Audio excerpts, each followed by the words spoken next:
Hello and welcome to the Keep Right On podcast, a Birmingham City podcast brought to you from us here at Birmingham Live. I'm Brian Dick and I'm joined as ever by our Blues correspondent, Alex Dicken. How are you doing, Alex? Melting? Yeah, I'm very hot, but I'm doing well. Thank you, Brian. Good. I'm also joined, those of you are watching on YouTube will notice two other reprobates. Leigh Curtis, the Derby County reporter for Derbyshire Live, and Pete Smith, the Stoke City reporter for the Stoke Sentinel. Leigh, thank you very much for joining us. Are you well? Yeah, surviving the heat, just about. Well, I can't lie though. I don't enjoy this weather at all in the slightest. No, same here. Pete, thank you for joining us. I'm sure it's not as warm in the Potteries, is it? I'm surprised that Pete's got his heating on. Yeah, I've just taken off a big coat. As you will all be aware, the championship fixtures have been announced today. And rather than just talk through 46 matches involving Birmingham City, we thought we'd have a quick sweep around the championship with Leigh and Pete, not just on Stoke and Derby and Birmingham, but just a general overview at this point. With I think we can now start looking forward to next season and calling it next season, or maybe even this season, and last season is very much now last season. Let's start with a teeny-weeny little bit of World Cup. Alex, how much have you been watching, and what's your big takeaway? I've been watching the game at 5 and 6 when there has been one, and the game at 8, kind of religiously every night. My takeaway is probably that Spain are going to come on strong, I think. Watched them in the first game against Cape Verde, and obviously they didn't score and didn't win, but second game against Saudi Arabia, they were really good, and I just feel like maybe England don't quite have the creative edge in those kind of advanced positions to get to the latter stage and beat teams like Spain, France, and probably Argentina are going to be a force as well. So, yeah, that's probably my takeaway. Leigh, would you agree with that? Thoughts on England so far? I mean, I've got to be honest. I've not been excited by this World Cup whatsoever. I've watched the England games. I've watched a bit of France. I think they'll go close, if not win it. As for England, thought they were very good second half against Croatia. Utterly abject against Ghana, really.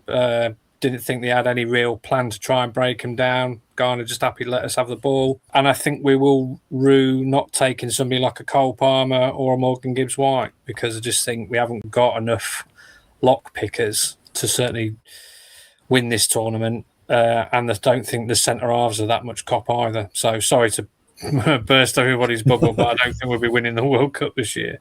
There speaks some man who has a weekly feast of John Eustace football. Pete, any other takeaways from the World Cup?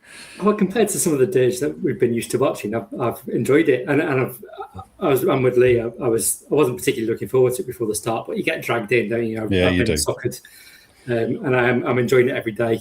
And I like the refs who let things go. England, although you could say the defence could be tighter, but I reckon if they score a goal a game, they've got a good chance of winning it, and they've got players who always look like they're going to score. You just think that they're always going to get a chance. And Kane missed one, didn't he, against Ghana? But I think they've got a good chance.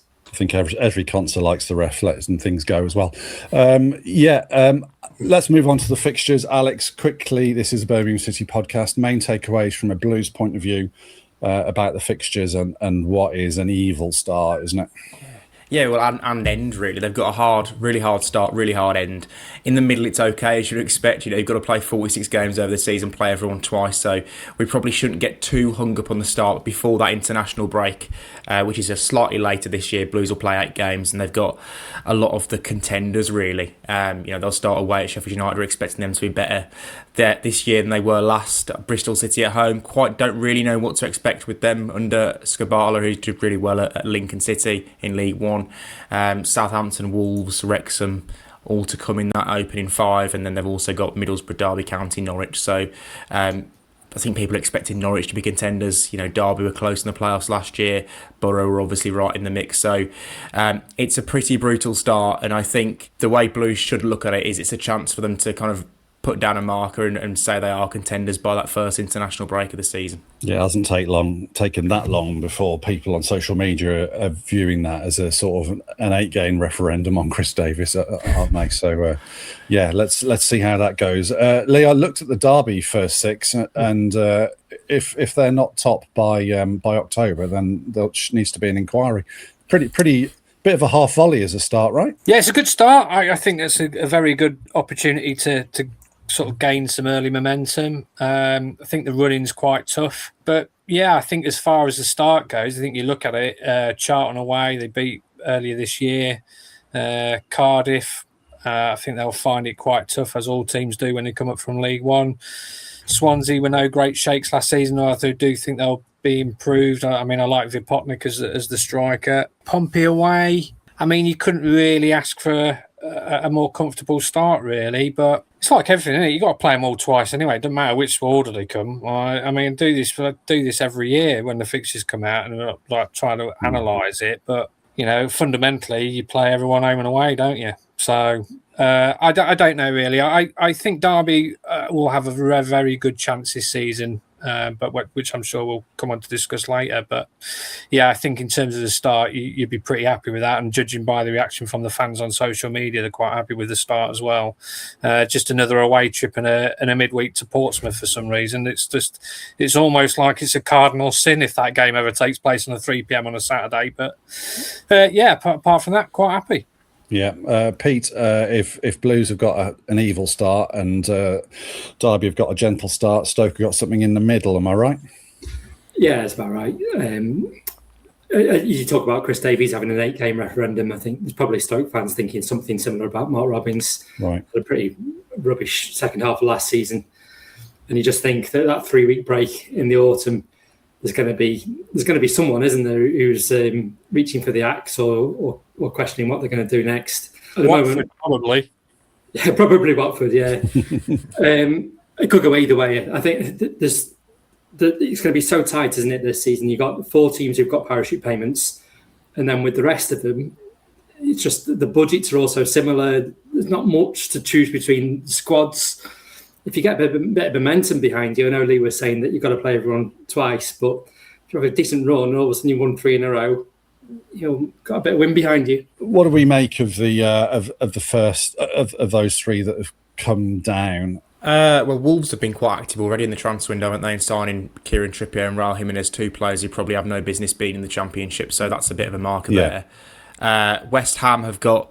They're probably going to have an embarrassment of riches, really, when they sell a couple of players. You know, if they sell Fernandes, who's rumoured to be of interest to like Manchester United, you know, Arsenal, what have you, for 80 million or so, then that kind of opens up your transfer window, doesn't it? So you expect them to be the real big hitters, and I've seen they're quite significant favourites with most bookmakers already. So Burnley, I think...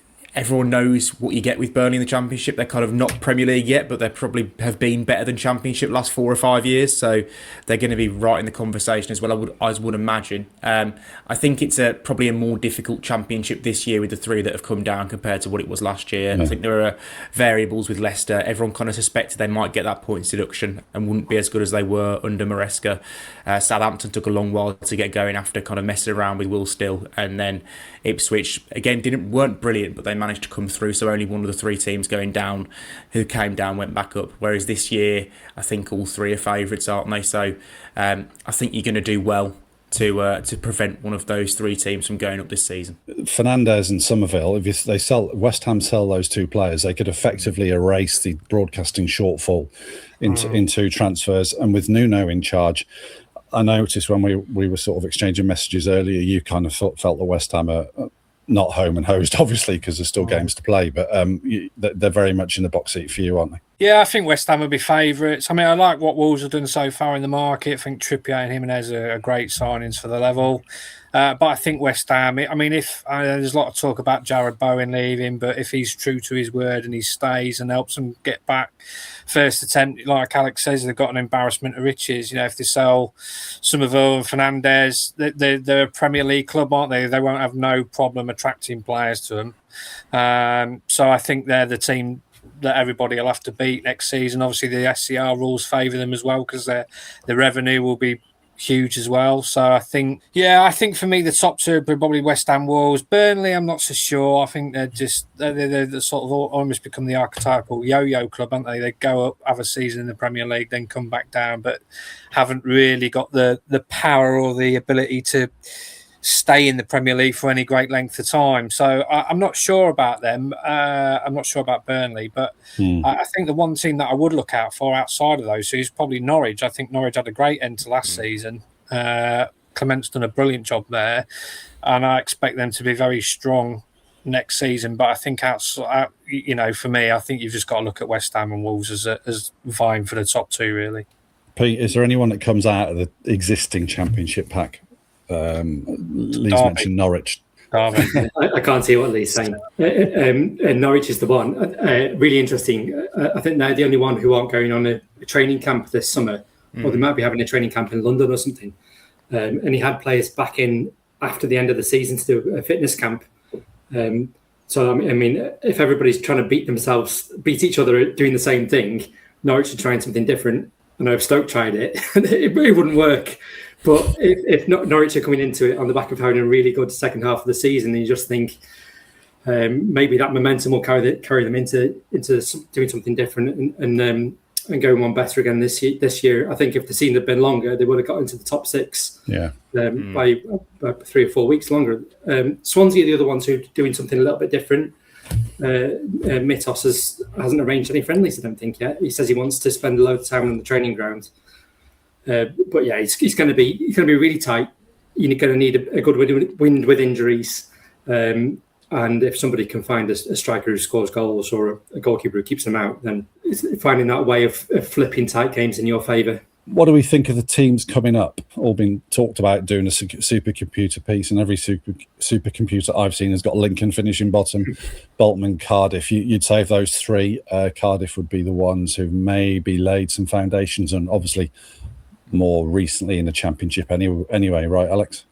Yeah, Cardiff have also got some really good young players. If they can keep hold of some of them, I think they'll be okay. I really like Salic, the striker. He was pretty good last time he was in the Championship, has done okay in League One as well. So I think they've got the ready-made Championship centre forward there. I think Cardiff will be fine. Lincoln, I don't really see, unless they do seem to be a club that thinks outside the box and does things a little bit differently. I think they've probably gone with a set piece coach a long time before the rest of their League One peers did, and it worked for them. They're the best team in set piece in League One last year. Alex, did they do AI set pieces? Is that right? I think so. Yeah, they're pretty technologically advanced, and they've also gone down the route of appointing 2 head coaches, haven't they? So again, doing things differently since Kabbalah left. So I'd be pleasantly surprised they managed to stay up, but I just don't see the quality in their squad without massive alterations during the summer. And Bolton, I don't really know what to expect from them, really. They've already signed one of your favourite Championship defenders, Brian, in Ben Davies, but whether they'll have the enough quality, I'm not so sure. It's always obviously harder when you come up through the playoffs as well to have that kind of time to get all the players over the line. So Bolton probably going to be in a relegation scrap. Cardiff are the one that give me a little bit more confidence. The 3 that come up might stay up. Pete, as someone who's ridden the Stephen Schumacher roller coaster, they'll be organised, won't they? Yeah, it'll be interesting to see if he changes the manager a little bit. He got this reputation, didn't he, at Plymouth as being a really attacking front very much manager. At Stoke, it was a completely different scenario that he came into, and he was finding his feet a little bit too much, probably in the end. And he thinks he was let go too prematurely, and he'll have something to prove. I'm sure he's been ringing that data when he's back at Stoke, because he'll be desperate to make a point to the board that it was a wrong decision to get rid of him. Yeah, indeed. Let's come on to the transfers, the eye-catching transfers. Obviously, Blues have signed John Solis, haven't they, Alex? That's fills a definite need for them, doesn't it? Yeah, 100%. And you always felt like it was going to happen. There's probably a little bit of haggling over fee, which is why they waited until almost the deadline of that option before getting it done. But he was a player that Chris Davies wanted. He was very effective second half of the season, the Championship. I think they only lost 3 games that he started in the league. So, and he's 21 years old with plenty of room to develop and improve and a really high ceiling. So, I think that's a good sign and something they needed. They probably need maybe 2-3 more starters before Chris Davies will be happy going into next season. Pete, Stoke have signed a similar type of profile, young, athletic centre midfielder in Samari, haven't they? Has that gone through today, I think? Yeah, that's gone through this morning, and we think they're going to get Svante Ingelsson as well from Sheff Wednesday, who was Sheff Wednesday's best player by a country mile, wasn't he, last season? they just want to transform that midfield department, add a bit more physicality and athleticism in it, and those two tick those boxes certainly. So I'll wait and see. The idea will be that if you make the midfield better, you're going to give your strikers a chance, you're going to give your defenders a chance, because the midfield was rubbish last year. They just changed every week, and it was lacking all those ingredients that we just talked about.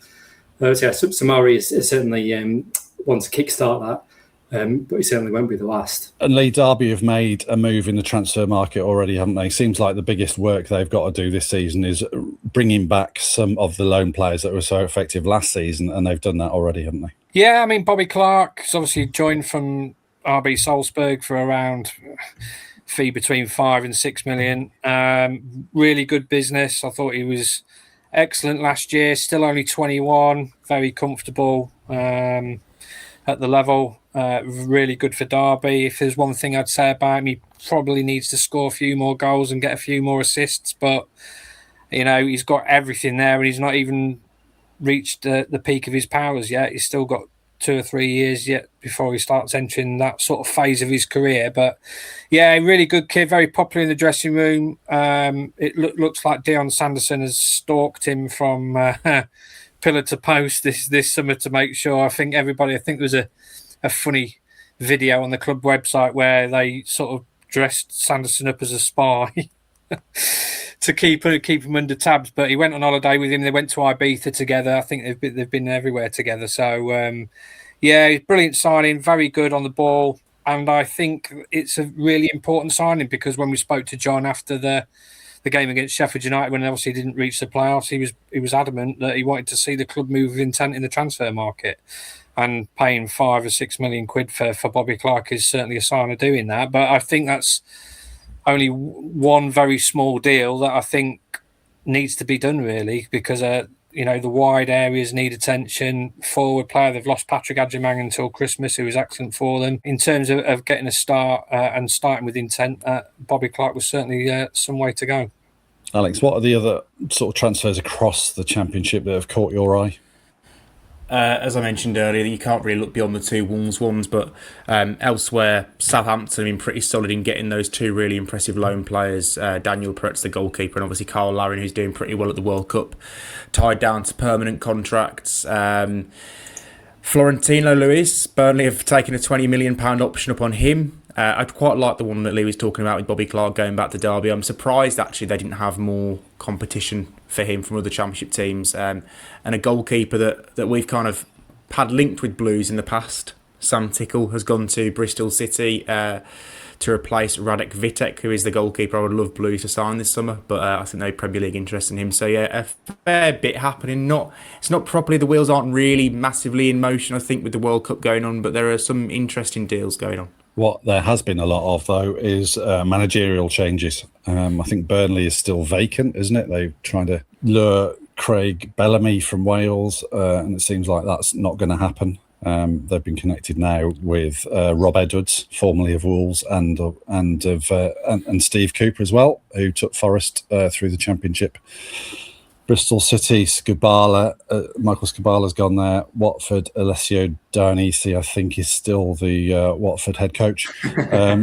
Blackburn, yeah, exactly. Blackburn Rovers, Tony Mowbray's gone back there, and Wolves, as mentioned earlier, parted ways with Rob Edwards to bring in Cesar Piseto. I'm not sure that's how you pronounce it. In fact, I'm fairly sure it's not. And West Brom have made James Morrison's caretakership a permanent role there. Pete, anything there that leaps out at you, or anything else? Well, it's a lottery, isn't it? Blackburn would be an interesting one. They seem like they were just kept heads above water last season, didn't they?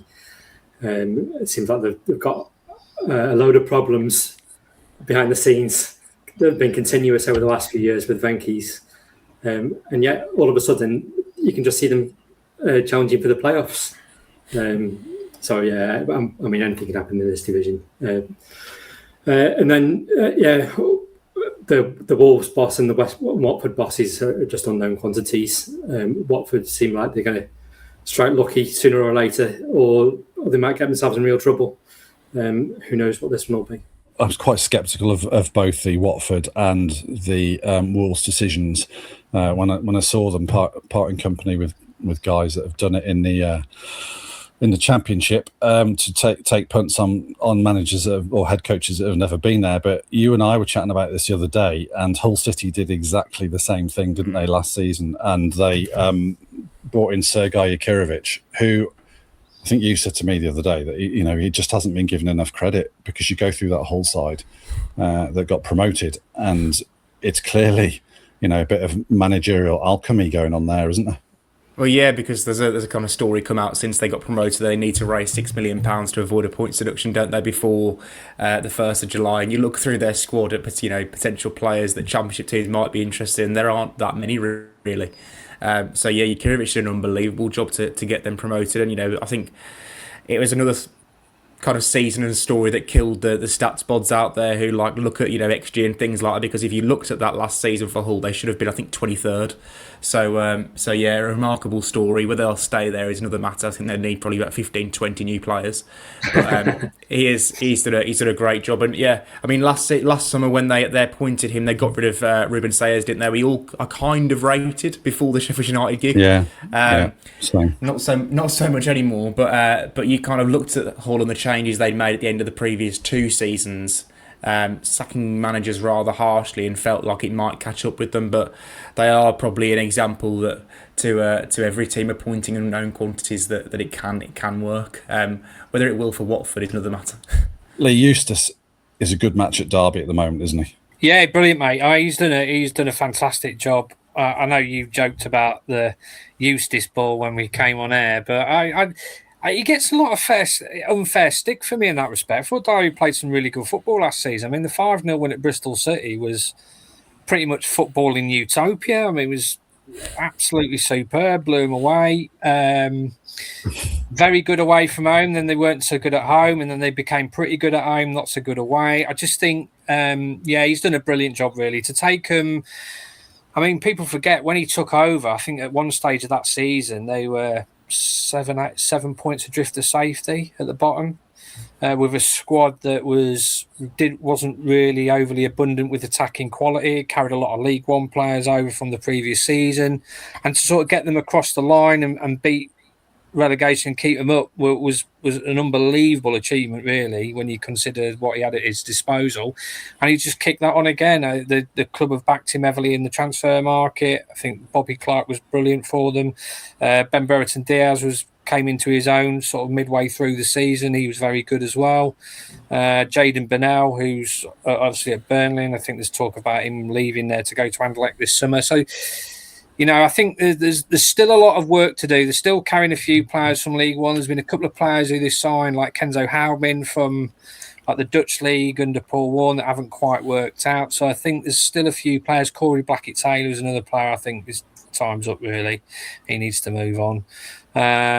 So there is still a lot of, I think, moving parts in terms of what they need in the building, because, they've lost Brereton Diaz, they've lost Bernal, they've lost David Ozo, who's gone back to Palace. I know there's a great clamour for him to re-sign. Patrick Adjumang's out to Christmas, as I mentioned earlier, because of his Achilles injury.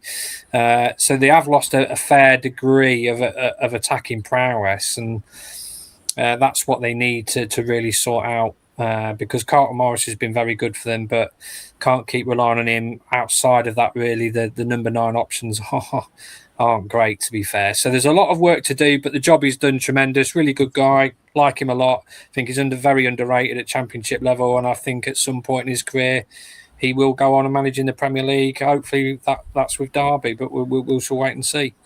Just before we go, 2 of the clubs none of us have mentioned, and I'm quite surprised so far, have been Middlesbrough and Millwall, who both had good seasons last season.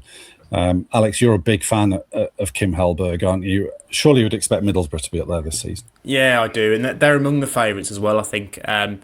If they can sign maybe 1 or 2 forwards that can put the ball in the back of the net, it could be a real force, because I think their footballing template was the best I saw in the Championship last season. The way they play it, the way they move the ball from back to front, the ability they had to flip between 2 formations in a 3-5-2 and a 4-2-3-1, I thought was really impressive.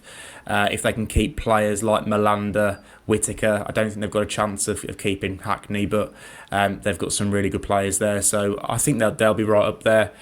With a couple of strikers, they could maybe be the one that do break up that expected top two of West Ham Wolves. And the benefit of having a Stoke City reporter on any podcast is that they've probably covered most Championship managers or most managers in the Championship. So, Pete, I'm going to come to you for Alex Neil. Reputation rehabilitated, we would say. Yeah, Millwall, right? Yeah.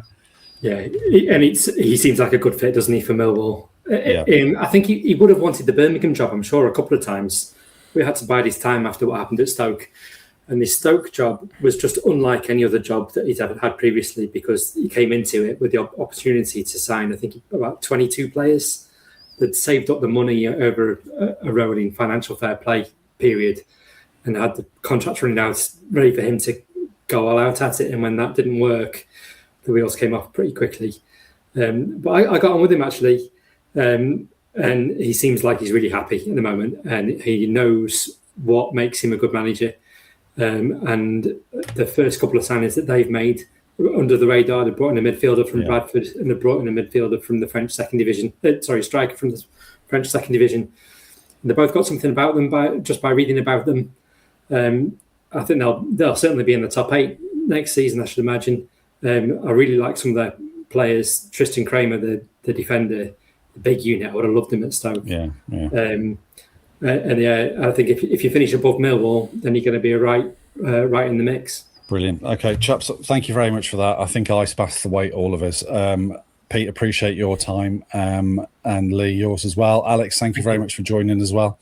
I won't make the other two bid everyone to keep right on, but from me and Alex at the very least, it is a keep right on.